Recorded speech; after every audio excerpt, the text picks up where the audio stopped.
So today I was going to do another book tag video, but I've come to realize that I've done so many of them this month already that I've decided to scrap that book tag. However, I was looking over the questions, I even printed them out, I had everything ready to go, and one of the questions inspired me to actually do this video because I started answering it to myself and came up with all these different things. So let's get right to it.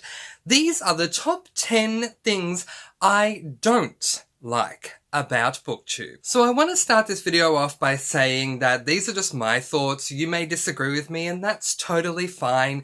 I'm also not trying to come on here and be a tyrant and saying you have to do what I'm telling you to do because my way is the right way and your way is the wrong way and da-da-da. Not at all. I'm just expressing my own personal thoughts, and frankly, I don't think anyone's gonna watch this video, so who cares?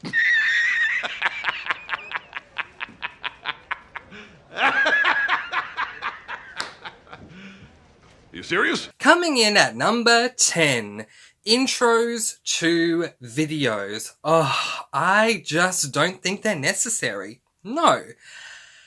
This whole idea that you are filming a video like you're on TV. Alright guys, hello, welcome. Today we are going to be doing this, and this, and that will come up right after this short little intro. I don't see the need for an intro. What is the purpose of an intro? Well, the purpose of an intro is that it's a little introduction to your channel's video. That usually includes your channel name, but people already know your channel name, so why do we need one?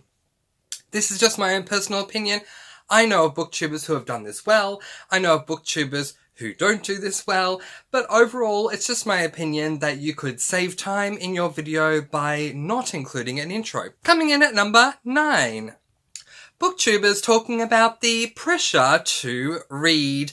As you can see, I do have 2 bookshelves behind me. I have a lot of books here, and I'll be honest with you guys, most of these books I did acquire after I joined the Booktube community and became a booktuber.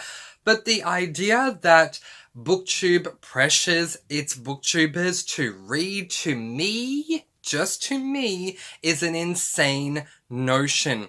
There is no one subscriber out there, as far as I know, that has minions that go around with weapons, forcing people to go out, get books, and read a ton of them. I read 12 books a month, but I do it because that's what I want to do.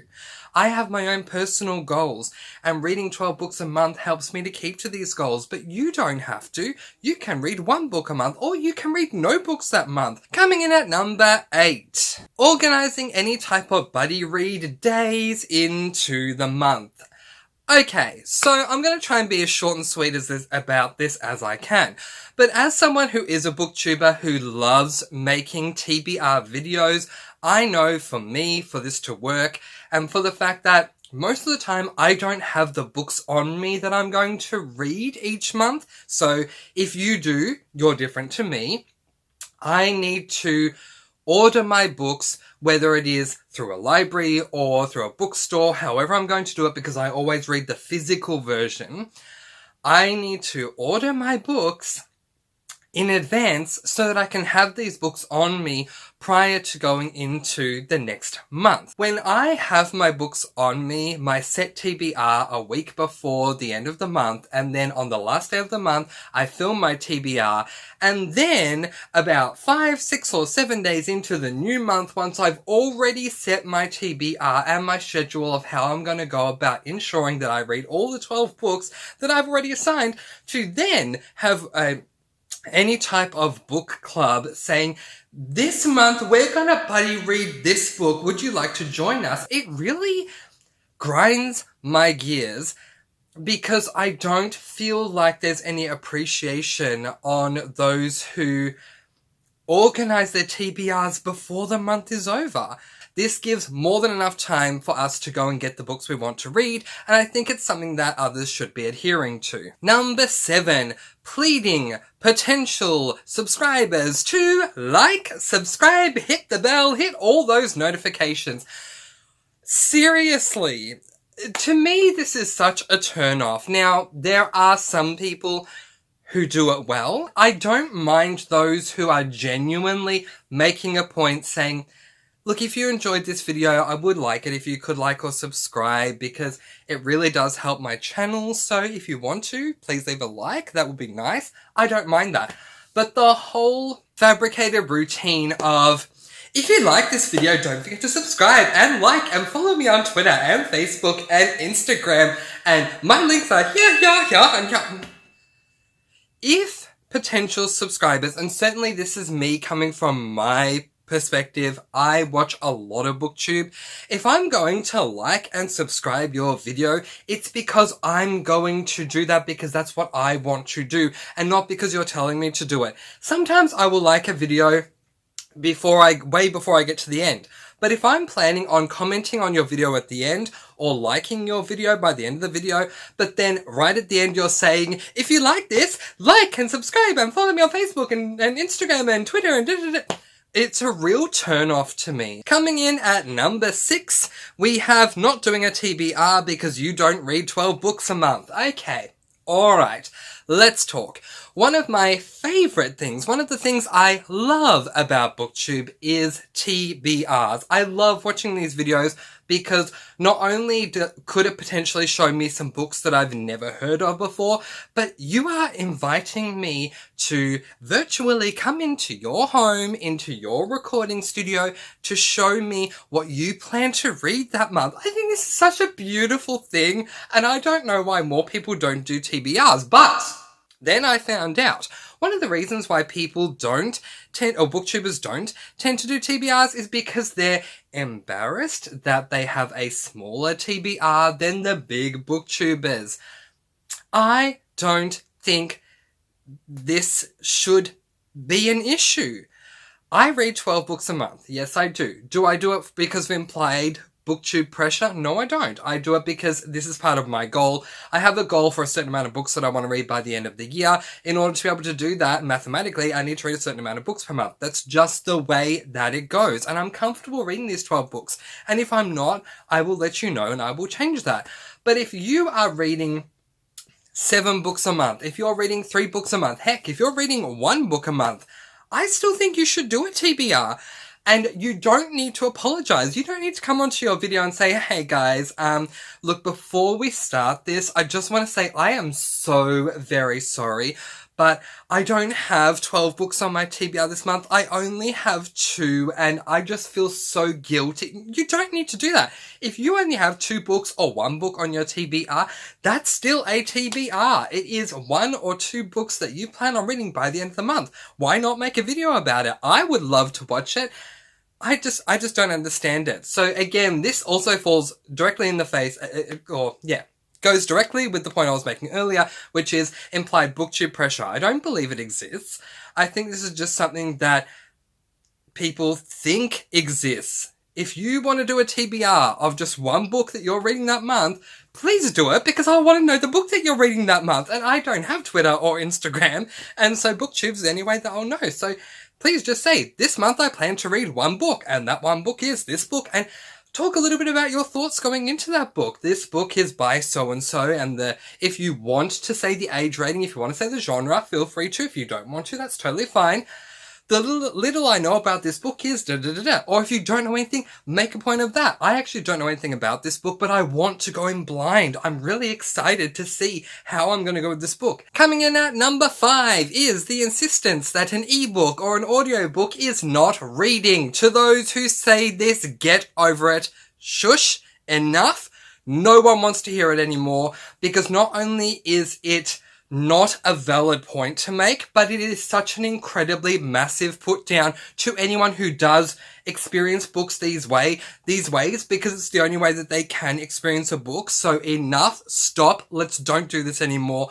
I don't want this to be an issue in 2021. If you read an ebook, that's wonderful. You are having a reading experience. If you are listening to an audiobook, that's wonderful. You are having a reading experience. Let's not badger people or put people down for the way they choose to experience a story. You will never see me, or well, never tell me never, but at the moment you will not see me read an e-book.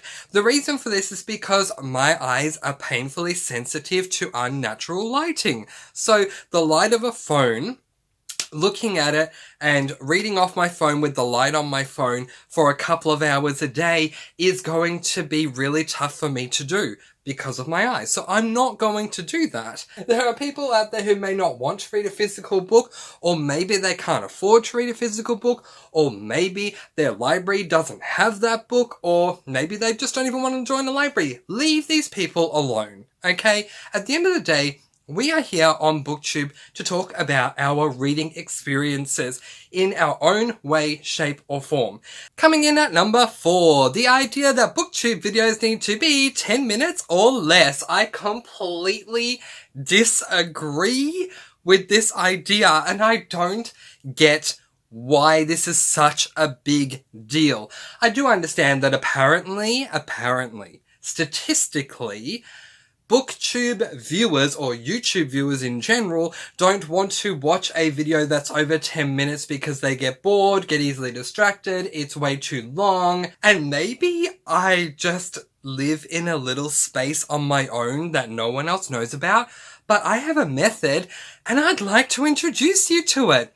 If I'm clicking on a Booktuber's video and this video goes for 20 minutes and I only have 5 minutes to watch their video, I will watch 5 minutes. Then I will get out of Booktube, go off and do what I need to do. And then when I come back, when I go back to YouTube, that video will still be there from where I left off. And if it's not there, you can go to history, go back to that video, and it will pick up from where you left off. Plus, you are leaving out a whole ton of amazing potential content out of your video because you need to cut it down to 10 minutes. It just does not make any sense to me. So if you want to go ahead and do a half-hour video about how much you love Harry Potter, or if you want to do a half-hour video about how much you do not love The Hunger Games 3, The Mockingjay, then you go ahead and do that. If you want to do a 1 hour video about why you don't have a TBR this month, go ahead and do that.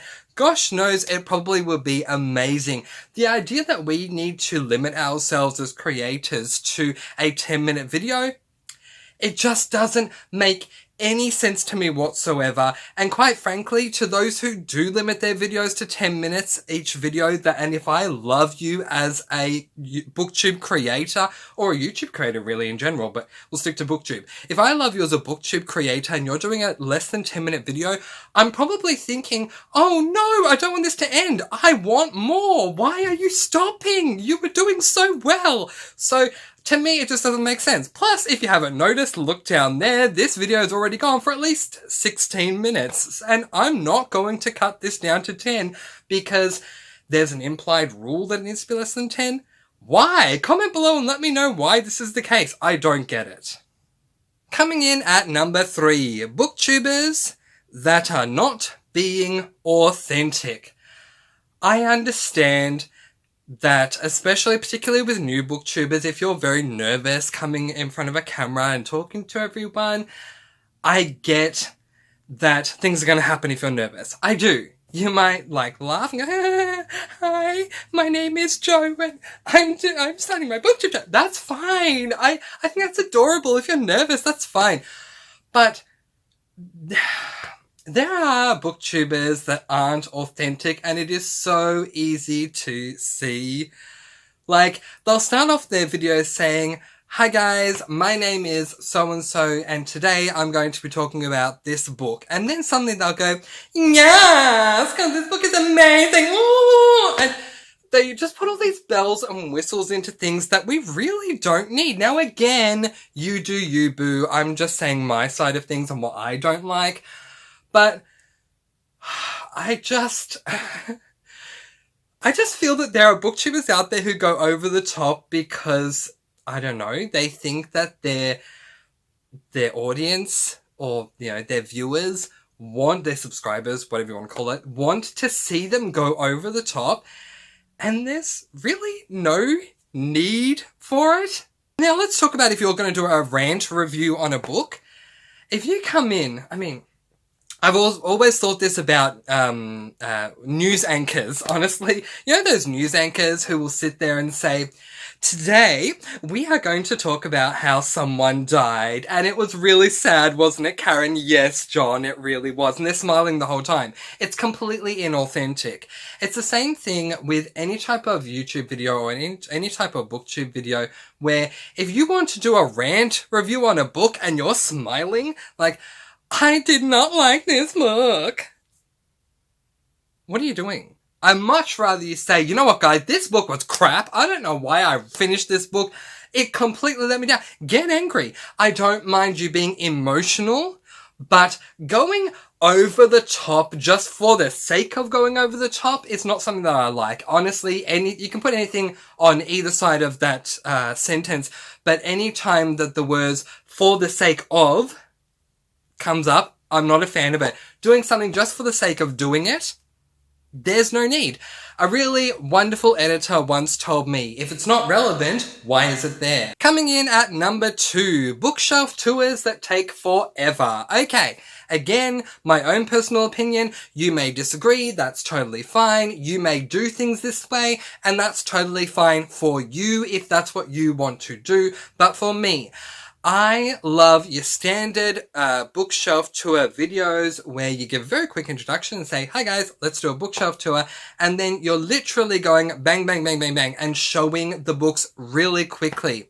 This is this book by so-and-so. This is this book by so-and-so. That I love.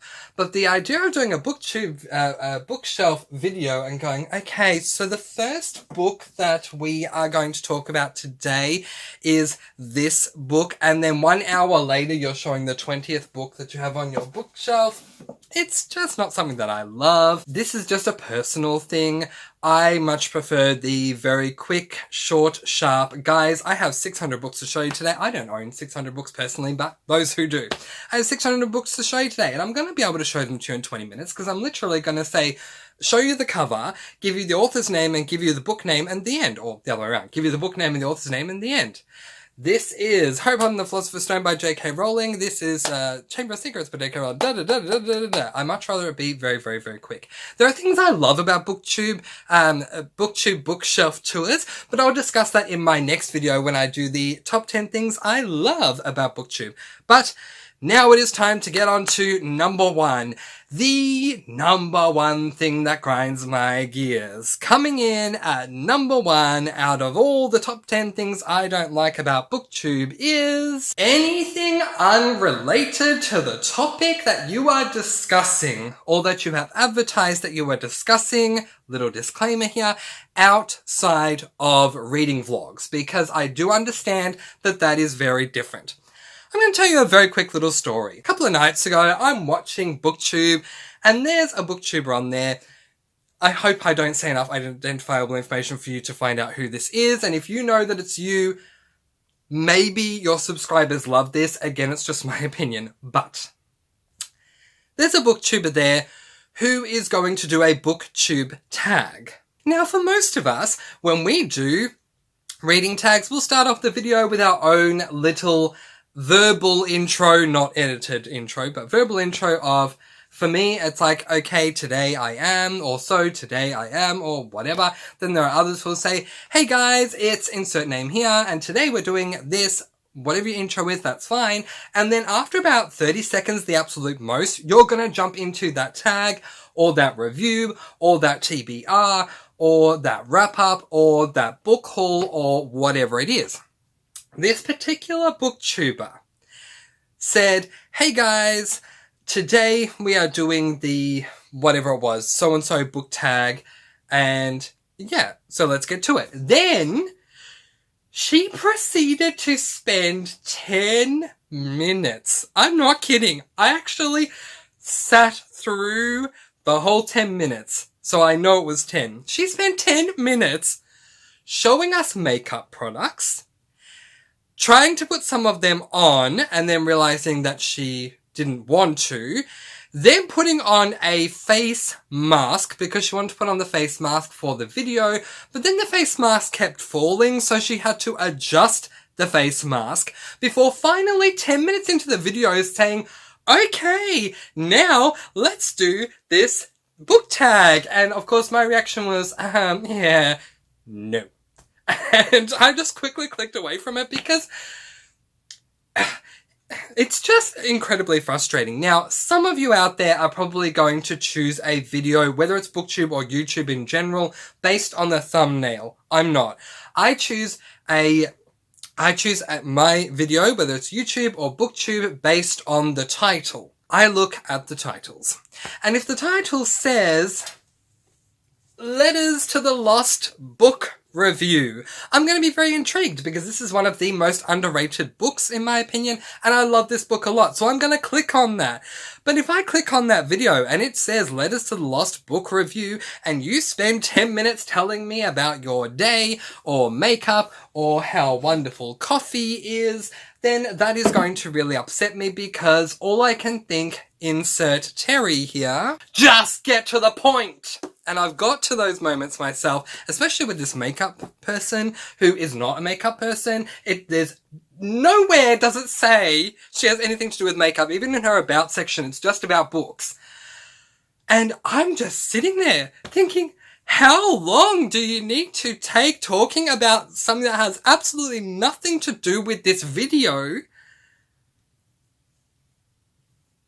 Just get to the point! Oh my god, seriously. So, anything unrelated to the point of the video. Now, I did say that there's an exception to the rule, and that is reading vlogs. The reason why I say this is because reading vlogs are, in my opinion, casual videos of you very casually discussing what you've read that week. So, because of that, they're very loosey-goosey, and I have no problem at all if you're sitting there in a reading vlog with your cup of coffee and saying, hey guys, so today is Wednesday, and I actually went out and bought myself some Nescafe today because the coffee in this house is just not a coffee that I love, and you know what? Oh, it is so worth it. Anyway, let's get on to the books I've been reading today, because it is a reading vlog. It makes sense. But if you are going to do a book review, a book unhauling, a book haul, a TBR, a monthly wrap, or anything that's not a casual reading vlog, the idea of doing something that doesn't relate, in the words of this very much beloved editor, so much love to her, because she gave me such great advice when it came to writing, and I'm going to say it to you booktubers and even YouTubers, if it doesn't relate to what you're discussing, if it doesn't need to be there, then why is it there? Get rid of it. So if you're doing a Booktube video about a review about Letters to the Lost and you are spending 10 minutes, okay, this is what I would do if I was doing that, because I wouldn't do it on makeup. I don't wear makeup for my videos, but this is what I would do. Hey guys, today we are reviewing Letters to the Lost by Bridget Kemmerer. This is a spoiler and non-spoiler version of this book. But before we do, can we talk about tennis? So, with COVID-19 and everything that's been going on, tennis has been gone for so long, and it's just been really hard for me to not watch it. But then finally we came back last week with Palermo, and that was really interesting to watch. And then this week we continued on because we were down in Lexington, and it was so great because Serena and Venus were both there, and there was such a massive drama going on because Venus was drawn to play against Victoria Azarenka, while Serena played, I think, someone called Pera. And then Serena won and Venus won, and so they got to play each other in an international event, and it was just so very amazing. Stop. Okay, how many of you have already clicked away because I'm not talking about the point of my video? This is what I mean. Guys, if you're going to do a review, an unboxing, a book haul, a book unhaul, a TBR, a wrap-up, anything like that, please stick to what you're saying you're going to do. And if you fully intend, let's just say you did not intend to do the makeup thing or the tennis thing, and you're planning on reading Letters to the Lost, but the next thing you're talking about Letters to the Lost, but the next thing you know, you've talked about, like I did, tennis, then in the title write, Letters to the Lost spoiler and spoiler-free review, and tennis talk. If it's not in your title, why is it there? Just doesn't make sense to me. Those are my top 10 things I don't like about Booktube. So to summarize, coming in at number 10, intros to videos, as far as I'm concerned, we don't need them. Number 9, people talking about the implied pressure to read when I don't feel there is any. Number 8, booktubers that have a book club that want to buddy read, organising their buddy reads a couple of days to a week into the month already so you don't have time to get the book. Number 7, pleading subscribers to like and subscribe when subscribers have a brain and they can just do that themselves without you having to tell them. Number 6, not doing a TBR because you don't read a certain amount of books per month. Seriously, do a TBR with one book. Please, if you do a TBR with one book, or even 2 or 3, let me know in the comments below because I can't wait to watch your TBR. Number 5, the insistence that an ebook or an audiobook is not actually reading. Not true. Not true at all. Stop it. Number 4, Booktube videos need to be 10 minutes or less. No, they don't. In fact, I would prefer if they were way more so I can get more content from you guys from the same video. I want you to elaborate on why you thought the character development was amazing. Number 3, not being authentic. Going over the top because you think that's what your subscribers want. Just be real, boo. Just do you. Come on. Be real. Be authentic. Number 2, book tours that take forever. Oh, and now we have Letters to the Lost by Bridget Kemmerer, and this is a really good book. I'm just saying, to me, I prefer it when the book tour goes a lot faster. That's just my own personal preference. If you do a slow one, good for you. If you like that, I'm just saying my own personal opinion. And number 1, anything unrelated to the topic, to the title that you have put for that video is unnecessary. I'm going to leave it there and let you guys go. Peace, blessings, and so much love. I have no problem with people telling their subscribers when they post videos, so that's why I do it as well. I post videos every Tuesday, Thursday, Saturday, and Sunday, and I'll see you again soon. Bye, guys!